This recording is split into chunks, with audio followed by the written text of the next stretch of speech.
Hello students, today we are going to start new chapter 14. Chapter name is Parameter Area and Volume. Students, ये chapter आपका annual portion से है, ठीक है. So let us start. Firstly, I explain you what is parameter area and volume. Start करते हैं parameter से. Students, parameter होता क्या है? तो अगर मैं आपको इजी वे में समझाऊं तो पैरामीटर आपका कोई फिगर हो, लाइक आपकी ट्रायंगल की फिगर है ये, तो इसकी जो बाउंड्री है, ठीक है, तो इसको हम बोलते हैं परिमाप हिंदी में, या फिर आप इसको बोल लीजिए कि इसकी जो बाउंड्री है इसको हम पैरामीटर भी कहते हैं, ठीक है.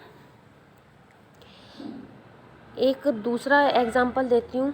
सपोज़ करो आपका पार्क है, तो पार्क तो किसी भी शेप का हो सकता है, ज़रूरी नहीं वो रेक्टेंगल शेप का ही हो प्रॉपर वे में, या फिर स्क्वायर शेप का ही हो, ठीक है. तो आपका पार्क की जो फिगर है, सपोज दैट लाइक इस तरह से स्ट्रेट है लाइन, ठीक है.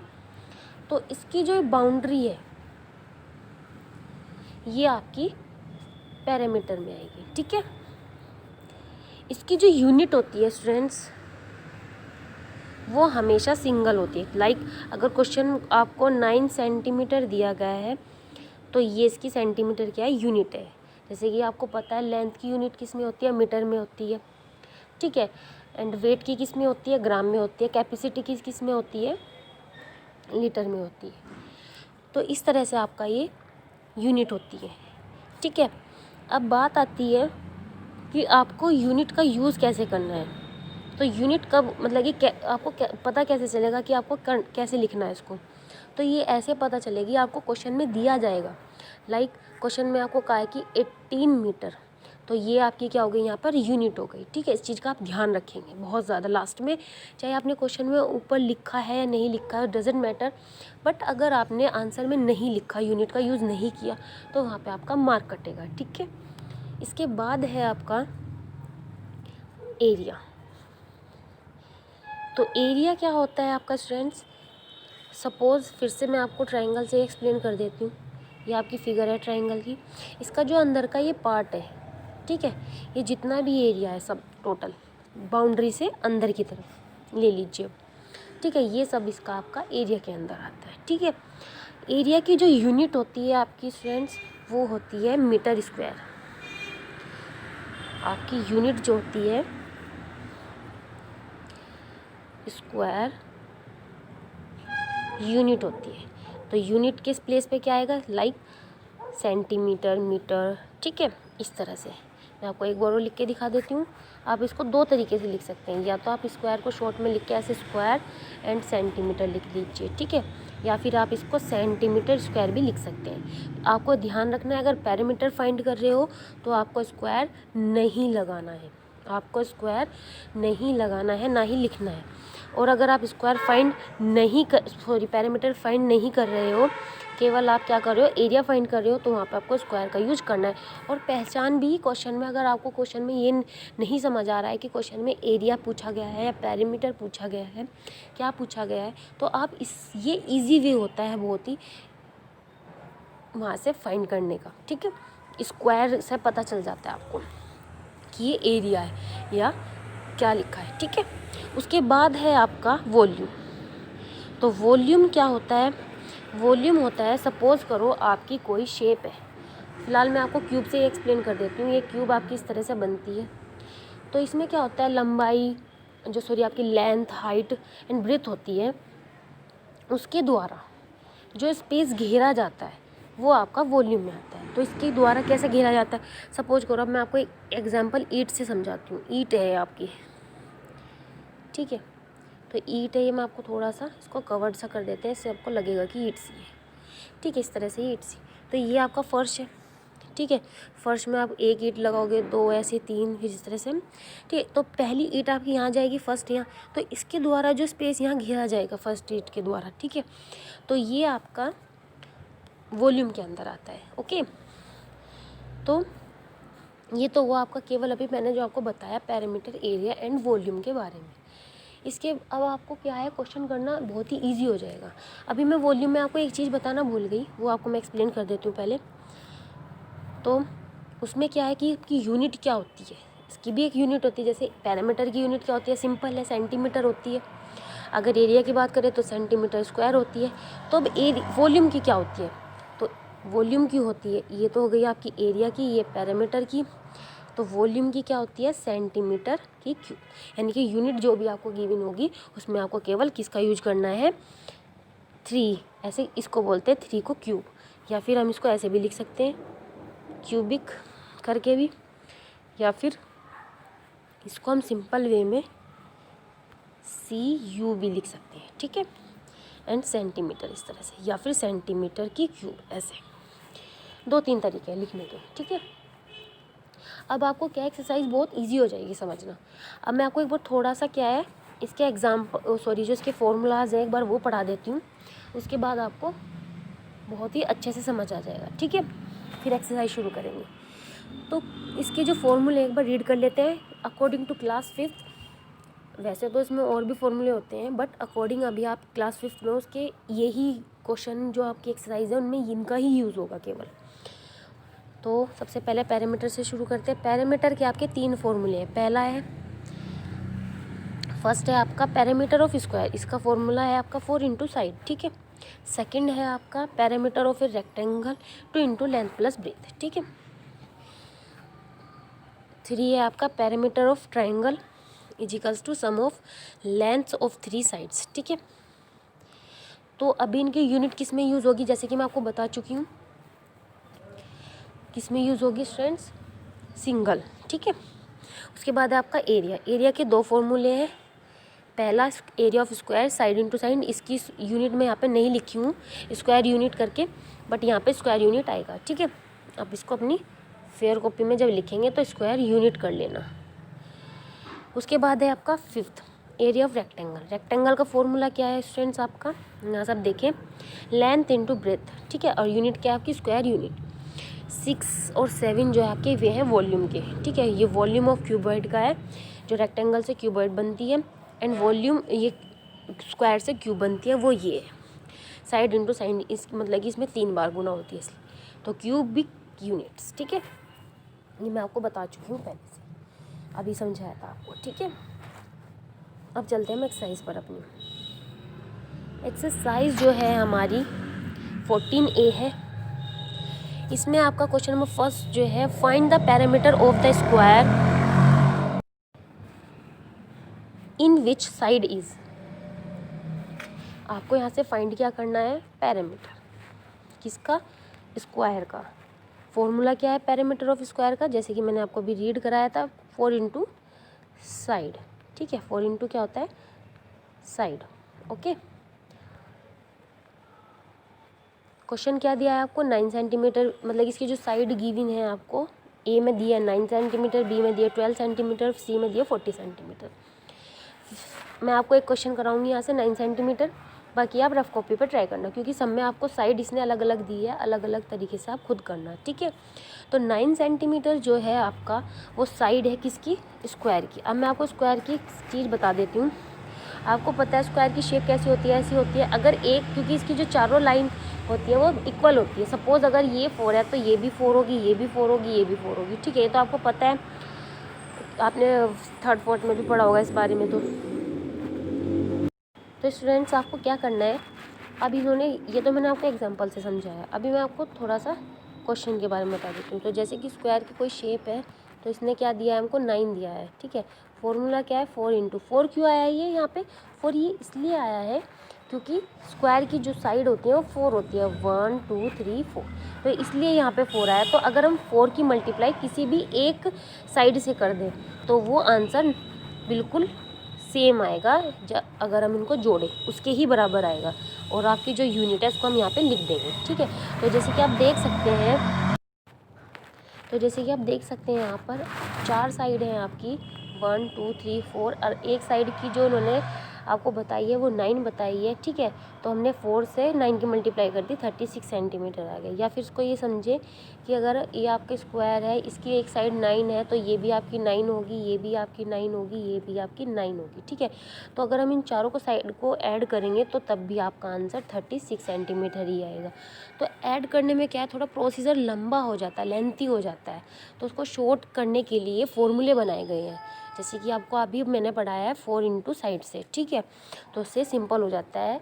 वैसे जब आप छोटी क्लास में होते हैं, जो आपका स्टैंडर्ड होता है क्लास 3rd का 4th का, उसमें आपको parameter is equals to sum of all sides ही पढ़ाया जाता है। बट अभी आप क्या है, अकॉर्डिंग टू क्लास आपको फॉर्मूला से ही समझना है सब, ठीक है। तो ये तो हुआ पैरामीटर के बारे में। आई होप कि आपको ये समझ आया हो। अब है क्वेश्चन नंबर 2। क्वेश्चन नंबर 2 है जो आपका, वो है पैरामीटर ऑफ रेक्टेंगल। तो जैसे कि आपको पता है रेक्टेंगल की शेप क्या होती है, इस तरह की होती है। इसमें क्या होता है, अपोजिट साइड्स आर इक्वल। तो जैसे कि ये वाली साइड इसके इक्वल है एंड ये वाली साइड इसके, ठीक है। तो अगर ये 4 है तो ये भी 4 होगी, ये 2 है तो ये भी क्या होगी आपकी, यहाँ पर स्टूडेंट्स 2 होगी, ठीक है। इस चीज़ का आपको ध्यान रखना है। तो इसलिए यहाँ पे लेंथ और ब्रेथ गिवन है, क्योंकि अगर आपको क्वेश्चन में ये आपकी रेक्टेंगल की शेप है, तो जैसे कि पहली उसने बोला है लेंथ 5 है, ठीक है, और ब्रेथ कितनी है उसकी 4 है। फर्स्ट क्वेश्चन जो है आपको उसके बारे में बात कर रही हूँ। तो अगर आपकी लेंथ जो है क्या है 5 है और ब्रेथ क्या है, उसकी जो चौड़ाई है वो क्या है 4 है, ठीक है। तो इसमें से आप कोई सी भी मान लीजिए। अगर ये आपकी 4 है सपोज, और ये आपकी क्या है 5 है, ठीक है, तो ये 5 है तो ये भी 5 होगी, ये 4 है तो ये भी आपकी 4 होगी, ठीक है। तो इस तरह से ये आपके क्वेश्चन है। तो इसमें अगर चाहे तो आप प्लस से भी आ सकता था आंसर, बट मैंने जैसा भी आपको बताया अकॉर्डिंग टू क्लास आपको फॉर्मूले से ही करना है क्वेश्चन, ठीक है। तो फॉर्मूला क्या है पैरामीटर ऑफ लेंथ का, ये सब आप अपने बिना देखे अच्छे से रिटन प्रैक्टिस करके अपना याद कर लेना अच्छे से, ठीक है स्टूडेंट्स। तो इसलिए आपके जो फॉर्मूले हैं वो है आपका 2 into length plus breath. Formula लगा देंगे अपना क्वेश्चन के अंदर, जैसे कि आप देख सकते हैं यहाँ पर। क्वेश्चन नंबर फर्स्ट तो मैंने आपको अभी ऊपर एक्सप्लेन कर दिया, इस तरह से करना है इसको। 2 देखेंगे तो फॉर्मूला क्या है, perimeter of a rectangle is equals to 2 into length plus breadth. Length कितनी है आपकी स्टूडेंट्स यहाँ पर 5, ब्रेथ कितनी है आपकी यहाँ पर 4, ठीक है। तो लेंथ और ब्रेथ के बीच में क्या है प्लस है। ध्यान रखेंगे यहाँ पे स्टूडेंट्स हमेशा क्या करते हैं, गड़बड़ कर देते हैं क्वेश्चन को करते वक्त, वो प्लस की जगह मल्टीप्लाई कर देते हैं। बट आपको यहाँ मल्टीप्लाई नहीं करना है क्योंकि क्वेश्चन में यहाँ पे ऐड है, ठीक है। तो लेंथ और ब्रेथ की वैल्यू रखने के बाद उसको ऐड करना है सबसे पहले। 5 4 कितना हो जाएगा 9, 9 की मल्टीप्लाई 2 से कर देंगे 18 आंसर आ जाएगा। यूनिट इसकी सेंटीमीटर ही रहेगी, क्यों, क्योंकि पैरामीटर फाइंड कर रहे हैं, ठीक है। ये मैं आपको पहले ही बता चुकी हूँ कि पैरामीटर की फाइंड करते वक्त आपको यूनिट सिंपल रखनी है जो आपको गिवन होगी। अगर एरिया फाइंड कर रहे हो तो स्क्वायर आ जाएगा, और अगर वॉल्यूम निकाल रहे हो तो आपकी क्यूब हो जाएगी, ठीक है। इसी तरह से अब आपका क्वेश्चन नंबर 3 है। क्वेश्चन नंबर 3 में आपको students find the perimeter of triangle question दिया गया है, ठीक है। जैसे कि आप देख सकते हैं, मैं दिखा देती हूँ एक बार, ये देखिए यहाँ पे 3rd में find the perimeter of the triangle whose sides are. तो फर्स्ट क्वेश्चन है, बाकी के पार्ट आप सेल्फ करना। जैसे कि आप देख सकते हैं centimetre centimetre centimetre, 3 centimetre 4 centimetre 5 centimetre. Students ये जरूर चेक कर लेना कि तीनों डिजिट आपको, जैसे 2 डिजिट गिवन है तो 2 की 2 आपकी डिजिट एक ही यूनिट होनी चाहिए। जैसे कि सेंटीमीटर है तो सेंटीमीटर ही दोनों की होनी चाहिए, अगर मीटर है तो दोनों की मीटर ही होनी चाहिए। सपोज करो अगर आपका 1 सेंटीमीटर आ गया और 1 यूनिट आ गया तो आपकी दोनों अलग अलग हो जाएगी। तो स्टूडेंट सिचुएशन में आपको क्या करना है, या तो सेंटीमीटर को मीटर में कन्वर्ट कर लेना या मीटर को सेंटीमीटर में कन्वर्ट कर लेना। ओके स्टूडेंट्स, तो क्वेश्चन पे चलते हैं। जैसे कि आप देख सकते हैं यहाँ पर आपका फॉर्मूला मैंने आपको बताया था ट्राइंगल निकालने के लिए आपका क्या होता है। फिर से एक बार क्वेश्चन पढ़ लेते हैं। यहाँ से देखिए, find the perimeter of the triangle whose sides are, ठीक है। तो साइड्स इसने दे गिवन है, ट्राइंगल में कितनी साइड होती है 3 होती है, उसका फॉर्मूला भी एक है सम ऑफ ऑल द साइड्स। तीनों साइड्स को क्या कर देना, केवल बस प्लस करना है एंड यूनिट लिख देनी है एंड आपका आंसर आ जाएगा, ठीक है। तो सिंपल है, कर लेंगे आप। उसके बाद है आपका लैंग्वेज है आपकी, ठीक है। लैंग्वेज आपकी 4 to 8 है, मैं आपको 2 कराऊंगी, बाकी आप सेल्फ प्रैक्टिस में करेंगे, ठीक है। तो 5 को मैं रीड कर रही हूँ, ध्यान से पढ़ेंगे। इसमें बोला है how many slabs of cement are required to tile a platform of length 8 metre and breadth 6 metre if the length of each slab is 4 centimetre and breadth 3 centimetre. तो स्टूडेंट्स उसने कहा है कि कितनी सीमेंट की कितनी स्लैब्स क्या होती है, सीमेंट की पट्टियाँ होती हैं जो आपने देखा भी होगा, ठीक है, घर पे भी होती है जिनको स्लैब्स बोलते हैं हम, या फिर ये जो टुकड़े बनते हैं, पट्टियाँ बनती हैं, वो भी बोल सकते हैं, ठीक है। तो उनकी प्लेटफॉर्म जो है उस पर कितने की रिक्वायर होगी इनकी, जबकि उसने बताया है कि प्लेटफॉर्म जो है उसकी लंबाई 8 मीटर है एंड ब्रेथ जो है 6 मीटर है, ठीक है। आगे क्वेश्चन में बोला है उसने if the length each of slabs, अगर फिर उसने स्लैब की भी बताई है आपको लंबाई चौड़ाई, ठीक है। तो अब उसने लेकिन हमसे पूछा क्या है, स्लैब्स हाउ मैनी स्लैब्स। तो इस सिचुएशन में हमेशा याद रखना जब आपको दो तरीके से इस तरह से लंबाई चौड़ाई गिवन की जाती है, लेंथ एंड ब्रेथ गिवन की जाती है और हाउ मैनी संख्या पूछी जाती है, तो स्टूडेंट्स आपको वहाँ पे एरिया फाइंड करना होता है, ठीक है। एरिया फाइंड करने के बाद आपको क्या करना होगा, पैरामीटर फाइंड कराएगा तो पैरामीटर बोलेगा, एरिया फाइंड करा रहा है तो एरिया बोलेगा, ठीक है। उसको फाइंड करने के बाद आपको क्या करना है, एक दूसरे को अपोन में रखने के बाद वहाँ से आपको डिवाइड कर देना है एंड उसका आंसर फाइंड हो जाएगा।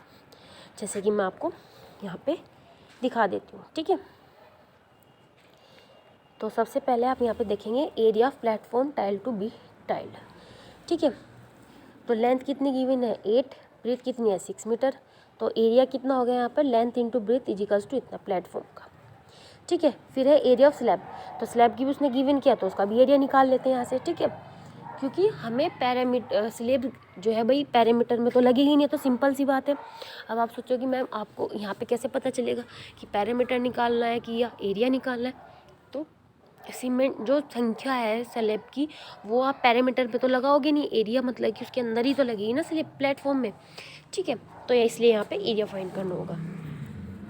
तो दोनों का एरिया फाइंड करने के बाद हम क्या करेंगे, नंबर, यहाँ पे आप ये लाइन देख सकते हैं लिखी हुई है, number of cement slabs required to tile the platform are. तो जो एरिया है दोनों का, जो जिसका एरिया ज़्यादा होगा वो ऊपर संख्या रखनी है एंड जिसका एरिया कम होगा वो आपको नीचे रखनी है, जैसे कि आप यहाँ पे देख सकते हैं, ठीक है। इससे उसको डिवाइड कर देंगे एंड आपका आंसर फाइंड हो जाएगा कितनी स्लैब्स की रिक्वायर्ड है। तो इस तरह से आपका क्वेश्चन नंबर 5 जो है कंप्लीट होता है, ठीक है। इसके बाद है क्वेश्चन नंबर आपका जो मैं करा रही हूँ 8 में आपको क्या करना है, how many bricks are required to build a wall, यानी कि आपको कितनी ईंट की ज़रूरत पड़ेगी एक दीवार बनाने में, ठीक है, जिसकी हाइट गिवन है, विड्थ गिवन है। If the length each brick, और फिर लास्ट में उसने फिर से वही किया है कि ब्रिक की भी आपको क्या दी है, साइड दी है, ठीक है। ईच ब्रिक जो है उसकी लेंथ आपको गिवन है, सॉरी, और ब्रेथ गिवन है, फिर से सेम क्वेश्चन है। तो ऐसे ही करना है, इसमें आपको इसकी जो डायमेंशंस आपको दी है, डायमेंशंस जो आपको दी है इन्होंने वो कितनी दी है, यहाँ पर हाइट इतनी है, देख सकते हैं 2.88 मीटर। तो स्टूडेंट्स ये मीटर में दी है आपको, मैंने आपको बताया था ना कि अगर मीटर में दी है और को 1 सेंटीमीटर में, तो आपको दोनों को पहले कन्वर्ट कर लेना। तो जैसे कि आप देख सकते हैं यहाँ पर मैंने सबसे पहले इसको सेंटीमीटर में दोनों को कन्वर्ट कर रखा है, ये तो पहले से ऑलरेडी कन्वर्ट था सेंटीमीटर में, बट मैंने हाइट को किया है कन्वर्ट, ठीक है। उसके बाद एरिया निकाल दिया है यहाँ से किसका, वॉल का, जैसे कि आप देख सकते हैं यहाँ पर ये किसका एरिया निकाला है, यहाँ पर हमने निकाला है एरिया वॉल का, ठीक है। ये ए डब्ल्यू मैंने ऐसे लिखा है, कंफ्यूज मत हो जाना, ये एरिया वॉल लिखा है, ठीक है, एरिया ऑफ वॉल शॉर्टकट में लिख दिया है, ठीक है, स्पेस कम की वजह से। तो ये तो आपको पता ही है, फॉर्मूला लेंथ इंटू ब्रेथ भी लिख सकते हैं इसको WH करके, इसका मतलब भी वही है। फिर उसके बाद डायमेंशंस जो है आपकी ब्रिक की, इसका मतलब क्या होता है डायमेंशंस का आपका, कि जैसे कि लंबाई चौड़ाई किसी चीज़ की, ठीक है। तो ब्रिक की लंबाई चौड़ाई की है यहाँ पर, लेंथ है आपको गिवन 12 एंड ब्रेथ गिवन है आपको यहाँ पर 10 सेंटीमीटर। तो इसका AB का मतलब हो गया आपका, जैसे कि देख सकते हैं मैंने लिखा है AB, तो इसका मतलब हो गया एरिया ऑफ ब्रेथ।